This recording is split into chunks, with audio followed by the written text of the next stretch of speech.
우리에게 주시는 하나님 말씀은 마가복음 14장 51절에서 52절까지 말씀입니다. 신약성경 82쪽입니다. 마가복음 14장 51절에서 52절까지 말씀 제가 읽겠습니다. 한 청년이 벗은 몸에 배 헛이불을 두르고 예수를 따라가다가 무리에게 잡히매 배 헛이불을 버리고 벗은 몸으로 도망하니라. 아멘.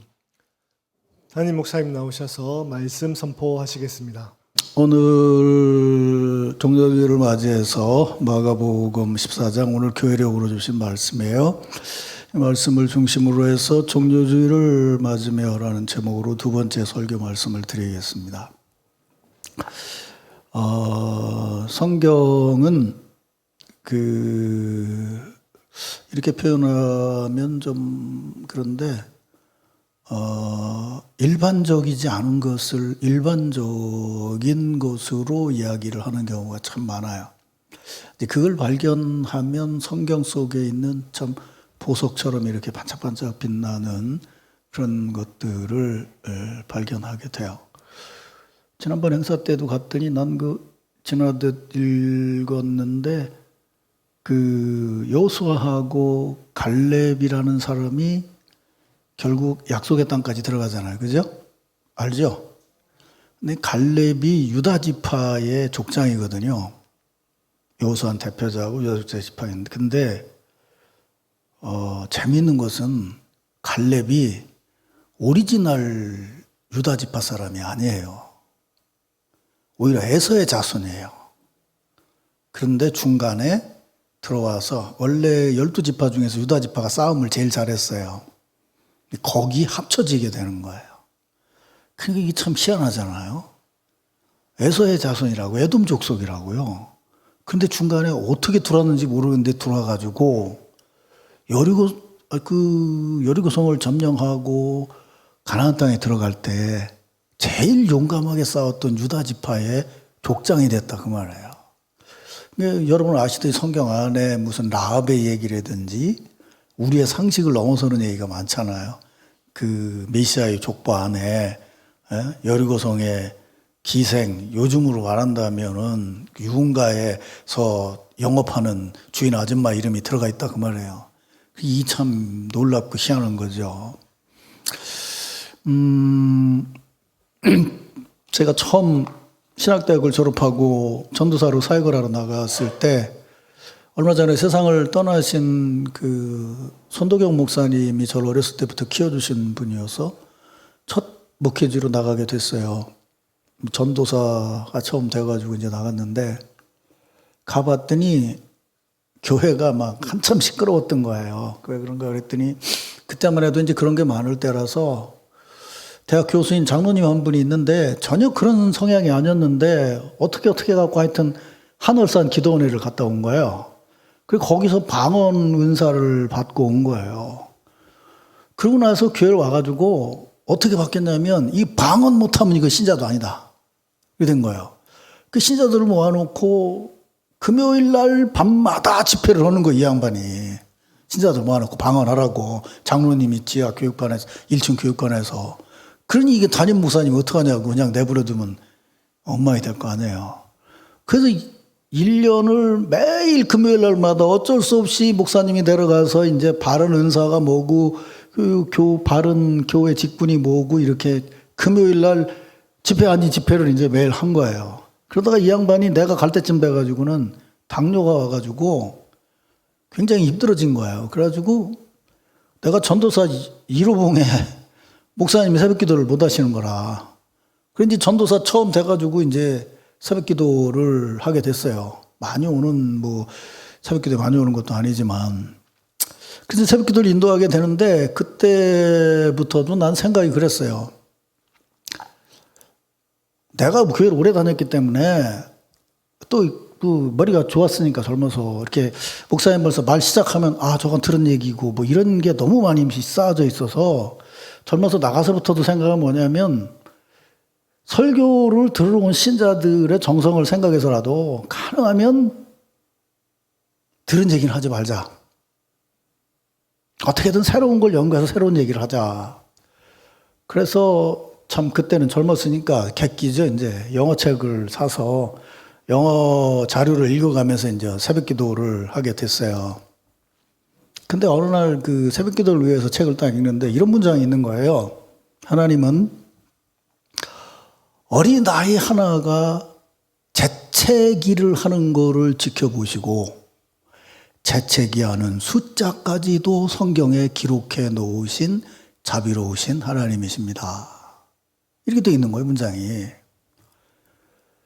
아니, 그 위대한 구원의 역사를 이끌어 가시는 하나님이, 그 전능하신 하나님의 역사를 기록해 놓은 성경인데, 우리의 상식이라고 그러면 예수님 얘기고 뭐 이런저런 얘기가 생각이 나는데, 내가 그렇게 설교를 많이 듣고 기억을 하고 있는데도 재채기 숫자가 기록된 거는 기억이 안 나더라고요, 도대체가. 이 어디야? 그런데 그게 어딘가 하면 열왕기하 4장에 보면 엘리사를 대접했던 수넴 여인 이야기가 나와요. 근데 소원대로 아들을 낳았는데 그 아들이 갑자기 죽게 됐어요.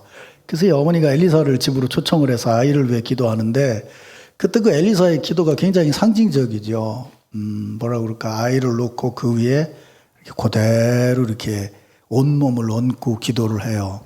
그랬더니 그 아이가 다시 살아났는데 다시 살아날 때 7번 재채기를 하더라. 이렇게 기록이 되어 있는 거예요. 그러니까 아이 놓고 그렇게 기도했다는 게 아니고 아이를 살리기 위해서 죽은 아이 위에 선지자가 온몸을 얹고 기도를 했더니 그 아이가 살아나는데 7번 재채기를 했다는 거예요. 야, 이 참 성경에 이런 데가 있었구나. 조금 전에 말씀드린 것처럼 성경 안에는 그런 부분들이 있고 그런 부분들의 의미와 상징을 잘 구분해 보면 우리는 오전에 제가 얘기했지만 그 속에 담겨져 있는 그 이야기 속에서 우리의 삶을 발견하게 되고 오전에 말씀드린 것처럼 어떤 이야기 속에 내가 있느냐라고 하는 것이 사실은 신앙생활에서 굉장히 중요한 거예요. 오늘 얘기도 그거죠. 우리가 아는 대로 예수님의 겟세마네 동산의 기도.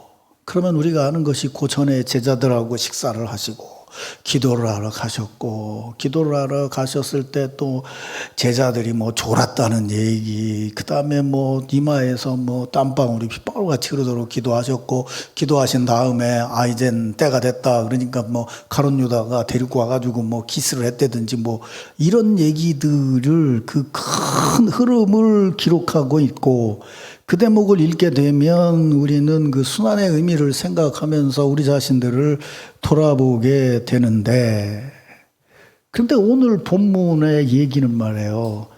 그 대단히 엄숙하고 큰 흐름이 흘러가고 있는 그 중에 딱 2절이 쫙 돌아 있는 거예요. 어떤 젊은 놈이 나와가지고 예수님을 따르다가 뭐라고 그러니까 혼입을 제끼고 나체로 도망갔다는 얘기예요. 지금 이 얘기가.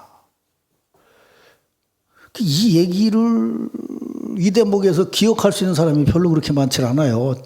저도 그렇게 설교를 들었는데 몰랐는데 신학대학에 들어갔더니 우리 신학을 가르쳤던 선생님이 이 얘기를 하는 거예요.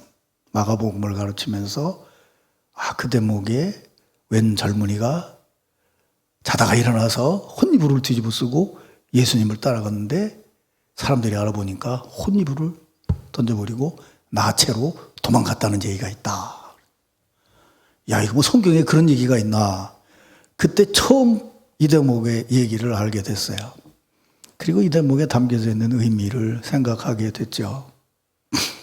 다른 복음서에는 없고 복음서 중에서도 제일 짧게 예수님의 얘기를 기록하고 있는 성경인 마가복음에 웬 놈이 벌거벗고 뛰었다는 얘기가 기록되어 있다 그 말이에요. 이게 도대체 왜 들어가 있고 어떻게 들어가 있게 되냐. 그러면 생각을 해보면 제일 먼저 이 청년이 도대체 누구겠느냐 라고 생각하게 되는데 성서학자들은 이거는 다른 복음서에는 없고 예수님의 생애를 베드로의 설교를 듣고 짧게 기록한 사람이 누군가 하면 마가인데 마가가 그 짧은 중에 이 얘기를 기록했다는 것은 이것은 마가 본인이었을 거다라고 추측을 하는 거예요. 그것도 이해가 되는 게 왜냐하면 마지막 만찬의 자리를 마가의 어머니가 다락방을 제공한 거잖아요. 거기서 식사를 하고 기도하러 갔으니까 예수님 잡혔다는 얘기를 듣고 잠자다가 급히 뛰어나오니까 벌거벗고 왔을 거다. 이렇게 생각을 하고 이 대목을 읽게 돼요. 그러면 그래서 치더라도 도대체 이 얘기가 무슨 의미가 있는 거냐 그 말이죠.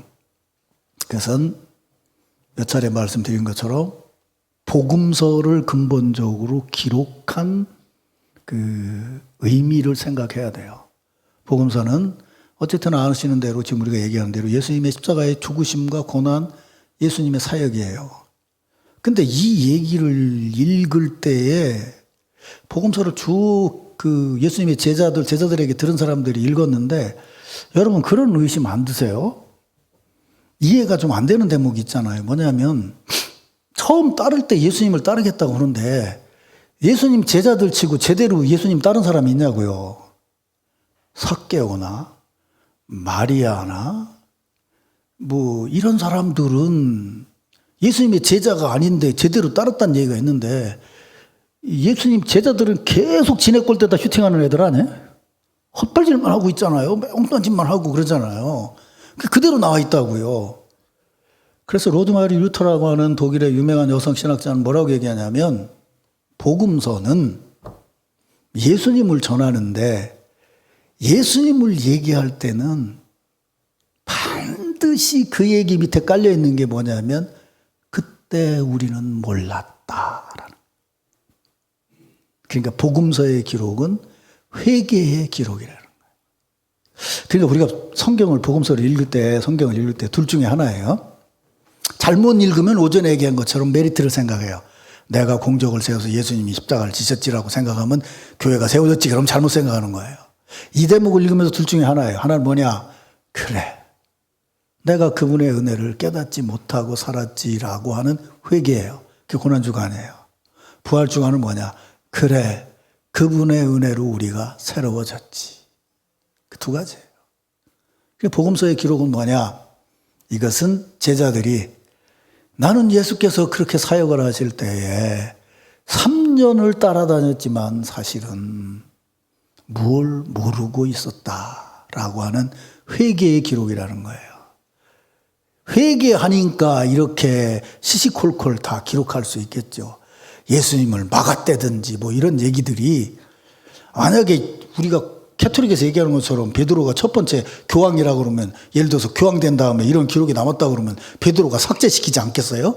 예수님 막았고 예수님한테 사탄 소리 들었다는 얘기를 그대로 내버려 두겠냐고요.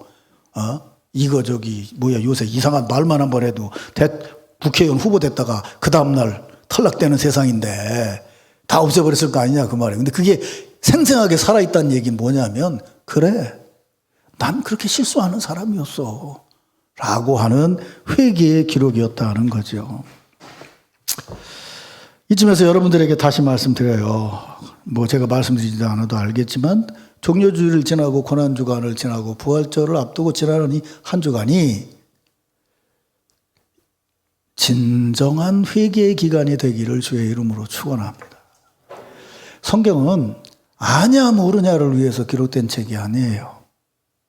이 말씀 앞에 내가 어떻게 서서 일했냐는 걸 보라는 것이 성경 말씀의 의미예요.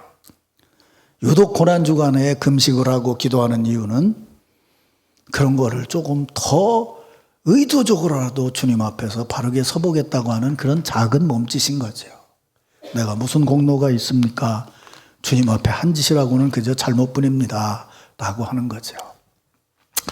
자, 이제 그런 걸 전제로 해서 지금 예수님이 체포돼서 끌려가는데 한 젊은이가 따라가는데 그 젊은이가 복장이 묘하다 그 말이에요. 아무것도 안 입고 벗은 몸에다 3배로 된 천을 두르고 옷도 아닌 혼이불을 두르고 예수님을 따라갔다는 거예요.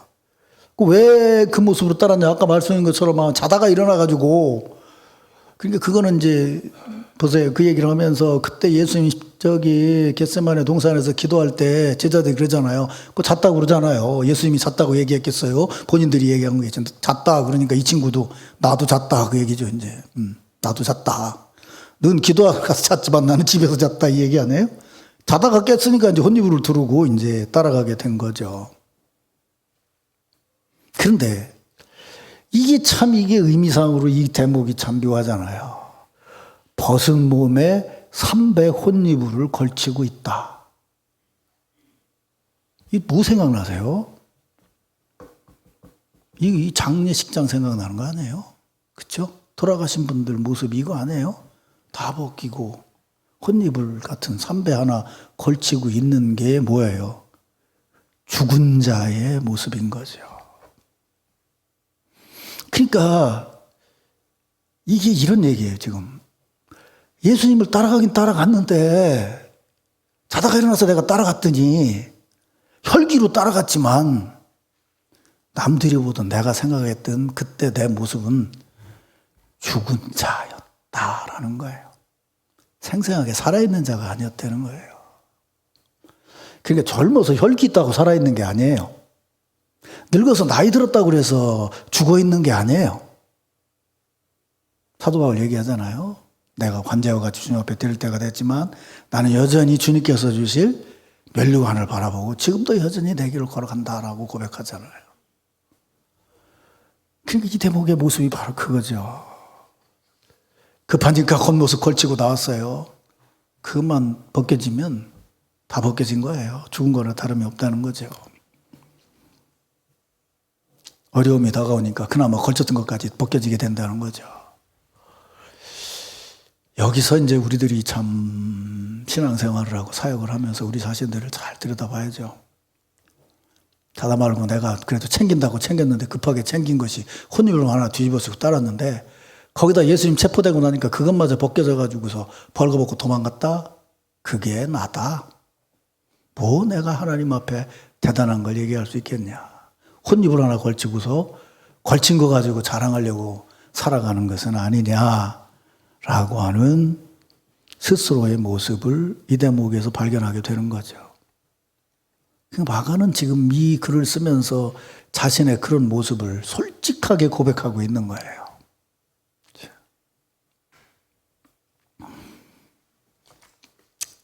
여러분이 잘 아시는 갈라디아서 2장에 보면 이런 말씀이 나오죠. 내가 그리스도와 함께 십자가에 못 박였나니 그런즉 이제는 내가 산 것이 아니요 내 안에 그리스도께서 사신 것이다.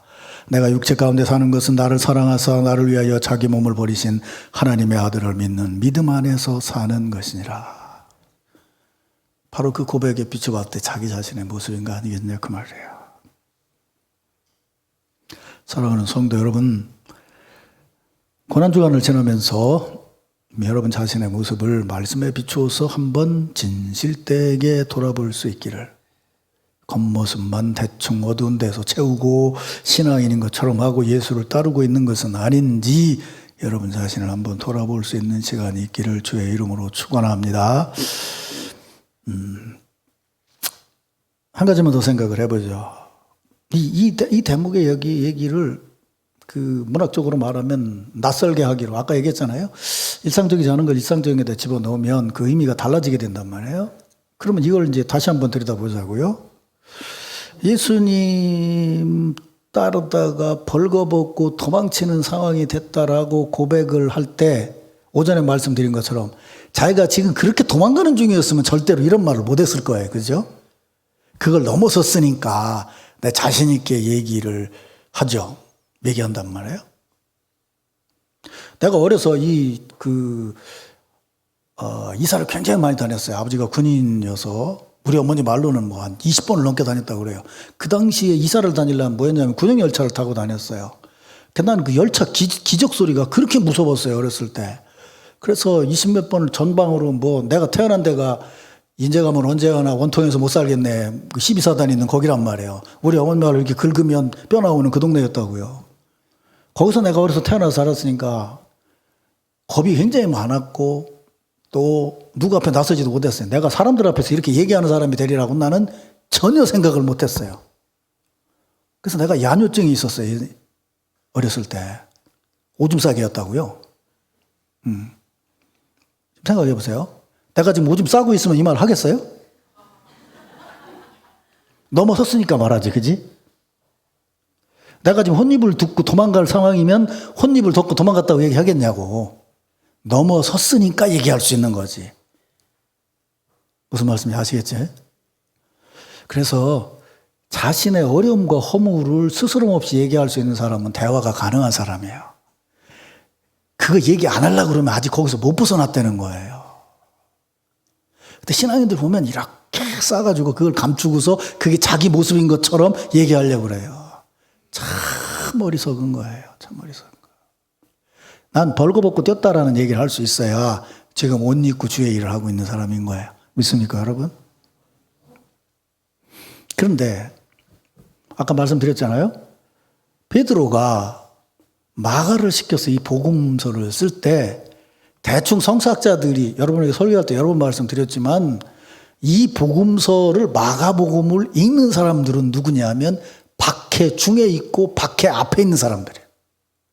그러니까 이 사람들에게는 새말로 얘기하면 지금 박해가 어렵기 때문에 긴 문장을 읽을 수 있는 시간이 없어요.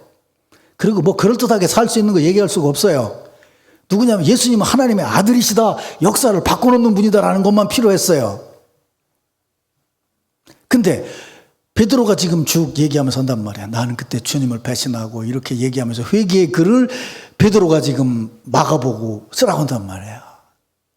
근데 베드로가 회개하는 것을 보면서 마가가 그걸 기록하면서 자신의 모습도 생각이 나는 거죠. 거기다가 기록하게 된 거란 말이에요. 나는 그때 벌거벗고 뛰었다라고 얘기해요. 근데 이게 굉장히 중요했던 거예요. 왜냐하면 제가 지금 십자가에 대한 걸 한 4주째 읽고 있다고 그러는데 우리가 보통 이때쯤 되면 예수님의 십자가 얘기를 해요. 그러면 저 패션 오브 크라이스트 막 보여주면서 막 예수님 막 피 여기 뭐 찢기고 막 하고 막 피를 흘리고 막 이런 얘기를 하는데 그거는 사실은 캐토릭화되고 상당히 역사가 흐른 다음에 예수님의 고난을 해석하는 방식이에요. 지독하게 고통스러웠다는 걸 얘기하는 거는. 근데 학자들이 연구한 거는 1세기부터 얘기를 했을 때 십자가 형벌을 얘기했을 때 가장 중요한 것은 뭐냐면요. 고통이 아니고 부끄러움이에요. 십자가 처형은 홀딱 벗겨서 달아놓는 거예요. 실제로 고통스럽게 예수 믿는 사람들을 죽인 건 어떻게 죽이는지 아세요? 유대인 중에 예수 믿는 사람이나 유대인들이 로마인에게 잡혔을 때요.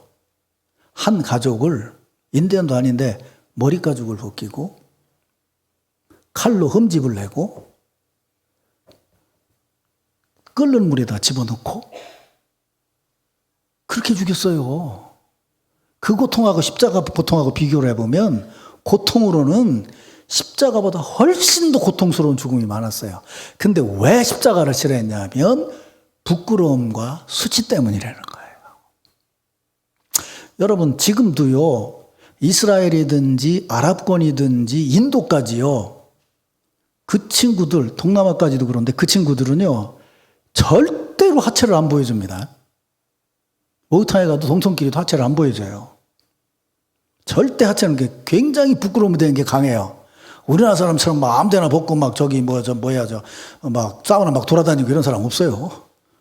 절대로 걔들은 그 하체를 안 보여줍니다. 아마 그거는 노아 얘기 때문에 영향도 있었을 것 같아요. 부끄러움을 굉장히 중요하게 생각하는 거예요. 하루 종일 나체가 돼서 달려있다고 하는 거는 인간으로서 감당할 수 없다는 거죠. 그럼 생각해 보세요. 지금 로마에 박해가 다가왔어요. 예수 믿는 것도 아닌데 끌려가요. 사자밥이 되고 뭐가 되고 하는데 그때 그들이 당하는 것은 모든 것이 홀딱 벗겨진 것 같은 부끄러움과 고통, 그런 참을 수 없는 일이 앞으로 이어지게 될 거라는 거예요. 그게 로마의 신자들이에요. 그 사람들 앞에 말하는 거예요. 나도 그때 벌거벗고 뛰었어. 나도 그때 벌거벗고 뛰었어. 주님을 따른다는 거는 그런 거야 라고 말해주면서 위로하고 있는 거예요. 믿습니까 여러분? 간지예요. 간지. 요 짧은 구절 하나가. 그러니까 전혀 의미 없는 얘기 하나를 쿡 집어넣은 게 아니에요. 그 예수님의 고난과 흘려가는 얘기를 해서 그 성경을 읽는 독자들에게 정말 물로 찌르듯한, 우리는 지금 안 와닿지만 그 사람들에게는 생생하게 와닿는 예수 따름의 어려움을 말하는 거예요. 그래서 여러분 예수를 따르면서 사도 바울이 얘기하잖아요. 유대인이 보기에 헬라인이 보기에 어리석고 미련한 것이고 부끄러운 것이지만 나는 예수의 십자가만을 전하겠노라. 바로 그 얘기예요. 우린 너무 서구화된 기독교에 익숙해요. 예수를 믿으면 모든 것이 다 잘 돼야 된다고 생각을 해요. 한편 말로는 이렇게 얘기해요. 우리의 완성은 영원하신 하나님 나라에 있다고 말은 해요. 그런데 오늘같이 급격하게 변하고 급격하게 살기 좋은 세상을 살아가면서 사실은 성경이 말하는 예수 따름의 진수를 우리는 잊어버리고 있어요. 예수 믿으면 모든 게 잘 돼야 되고 예수 믿으면 모든 게 어때요? 아까 말한 것처럼 그건 조금 지나면 그게 우리의 공적이 되어버려요. 예수를 믿는 게 아니라 예수를 믿는 나를 믿는 거예요. 예수를 믿는 내가 마음에 드는 거예요. 근데 그 경쟁에서 졌다 그러면 예수 믿는 내가 마음에 안 드는 거예요. 그래서 연예인들 중에서 예수 믿는 애들이 많은데 유독 자살하는 애들이 전부 예수 믿는 기독교인들이에요. 왜 그런지 아세요? 하나님 믿으면 잘 돼야 된다는 거예요. 그 잘됨의 의미가 뭐냐는 거예요. 제가 요즘 매번 말씀드리잖아요. 인간 안에서 잘 되는 건 아무리 잘 돼도 상대적인 거다. 이 차원을 넘어서는 하나님의 은혜 안에서 잘 되는 것이다. 근데 그 잘됨이 뭐냐는 거예요. 예수님 십자가를 지고 내려오신 것이 하나님의 뜻이었다는 거예요. 그렇다면 우리가 그리스도를 위해서 희생하고 헌신하는 것이 부끄러울 이유가 없는 거죠. 믿습니까, 여러분? 그런 믿음을 가져야 우리가 이 시대를 이겨 넘어갈 수 있어요. 이런 분들이 있죠. 우리도 그렇게 생각했어요. 내가 누구한테 전도를 해야 되겠는데 그 예수 안 믿는데 걔가 더 잘 살아. 애들도 걔가 더 잘 됐어. 남편도 더 잘 만났어. 걔는 어려움이 하나도 없는 것 같아. 근데 내가 걔 보고 예수 믿으라고 무슨 얘기를 해야 돼? 너 예수 믿어서 뭐가 좋은데? 그럼 난 무슨 얘기를 해야 되는데? 그건요, 근본적으로 사고의 출발이 세상에서 출발한 거예요. 예수 그리스도로 출발한 것이 아니고요. 그거요, 그 사람한테 할 얘기 있어요. 30년 후에 보자 그래봐요. 그 집 잘 나가는 아들이 미국으로 다 가가지고 엄마, 아버지만 혼자 여기 살 수도 있어. 1년 내내 자식도 못 보고. 난 자식 못 키우는 줄 알았더니 우리 아들, 딸이 옆에 살면서 나를 잘 도와줘. 노경현 권사님처럼 막 딸들이 딸딸딸딸딸 다 모여 있어. 그게 행복한 거지. 어떻게 보면. 미안해요. 또 혹시 여기 또 자식 미국 보낸 사람 있으면. 우리 교회는 별로 없을 것 같은 내가 얘기해. 조금 지나 보면요, 세월 흘러가 보면 예수 믿는 것이 무슨 축복인지를 알게 돼요. 우리가 아이고, 한낱 볕 같은 거예요. 햇볕 조금 찌면은 금방 말라버리고 빛 조금 오면 훌 날아가는 게 인생이거든요. 그런데 뭐 그렇잖아요. 요즘에 디즈니하고 일본 애들하고 만든 쇼군이라는 드라마 저희가 있어요. 일본 사람하고 만들어서 디즈니에서 만든 건데. 이제 점점 발전하는 것 같아요. 스케일도 엄청난데 그 쇼군이라는 영화 장면에 내가 일본 영화를 보면서 그건 처음 봤어요. 지진이 나와요. 영화 장면 중에 지진 장면이 나오는데 지난번 마지막 장면이 뭐냐면 서로 싸우려고 하기 위해서 어디 들어가가지고 엄청난 군대를 양육을 했어요. 양성을 했어요. 대포도 마련하고. 그런데 갑자기 땅이 흔들리기 시작하는 거예요. 그래갖고 기지 나왔고 팍 빠졌어요. 나와서 보니까 자기가 양성한 그 수많은 군대가 바닷가에 진을 치고 있는데 한 번에 다 쓸어가 버리는 거예요, 지진으로. 그 실제 일본 역사에 있었던 지진이라고 그러더라고요. 그러니까 이제는 인디비주얼한 거 가지고 살 수가 없어요. 커뮤니티가 아니면. 당장 코로나만 왔을 때도 그렇잖아요. 혼자 산다고 사라집니까 어디? 아니에요. 이미 세상은 이제는 하나님이 만드신 모든 자연과 더불어 공동체의 삶을 살지 않으면 앞으로 살 수가 없어요. 지금 우리가 걱정하는 게 그거 아니에요? 우리 아들, 손자 때 애들은 도대체 어떻게 살 건가? 살기는 좋을 것 같지만 이 엄청난 기후 변화면 이것 속에서 어떻게 살아갈 수 있겠는가라고 하는 걸 걱정하고 있잖아요. 근데 아직도 내가 뭘 한 거 가지고 자랑하고 있으면 철이 없어도 보통 없는 게 아니에요. 아니에요. 지금 솔직히 말하면 벌게 벗고 뛰고 있다는 걸 고백해야 되는 게 우리의 자리인지 몰라요. 사랑하는 성도 여러분, 그래서 제가 요즘에 여러분에게 계속 강조하는 것이 그거예요. 삼위일체 하나님의 교제 같은 성도의 교제를 나누는 교회가 되자. 믿습니까, 여러분? 그거예요. 그 교제가 되려면 뭐라고 했어요? 마음을 같이 해야 된다 그랬더니 오전에 어떻게 마음을 같이 해요? 나보다 남을 낮게 여기고, 그렇죠? 그리스도 안에서 한 마음이 돼야 된다는 거 아니겠어요? 바로 이거죠. 나는 그때 너 지금 고통당하면서 혹시 예수를 부인한다고 그래도 그것 때문에 너무 부끄러워하지 마라. 나는 그때 예수님 체포될 때 뻘거벗고 도망간 놈이야, 내가. 근데 내가 이거 너한테 글 쓰고 있잖아. 너 그거 힘들어도 주님 은혜 안에서 너에게 하나님의 은총이 임할 거다. 이겨나갈 수 있을 거다. 라고 박해를 앞두고 있는 신자들에게 말하고 있는 거예요. 근데 우리는 그런 박해가 없으니까 이 대목이 그렇게 실감 있게 와닿지는 않죠. 그러나 우리의 삶의 고비고비 내가 느끼는 부끄러움들이 있어요. 근데 그거 부끄러워하지 말라는 거예요. 예수님은 홀딱 벗고서 한나절을 달려 있었어요. 우리를 위해서 그 부끄러움을 참으시면서 구원의 역사를 이루셨다는 거죠. 그게 십자가를 믿는 우리 신앙의 자리예요. 믿습니까, 여러분? 그래요. 그런 깨달음이 있으면 돼요. 그리고 오전에 말한 것처럼 우리가에게 주어진 삶의 자리에서 그냥 예배당에서만 듣는 게 아니고 우리 각자에게 주어진 자리에서 그냥 한 걸음 더 낮아져서 한 걸음 더 애들 섬기는데 일하고 한 걸음 더 누군가를 먹게 하기 위해서 애를 쓰고 한 걸음 더 누군가를 위로하기 위해서 애를 쓰고 그렇게 살아가는 게 우리의 신앙의 삶이고 그게 공동체를 이루는 것이에요. 이런 은혜가 우리 남천교회 안에 가득하기를 주의 이름으로 축원합니다.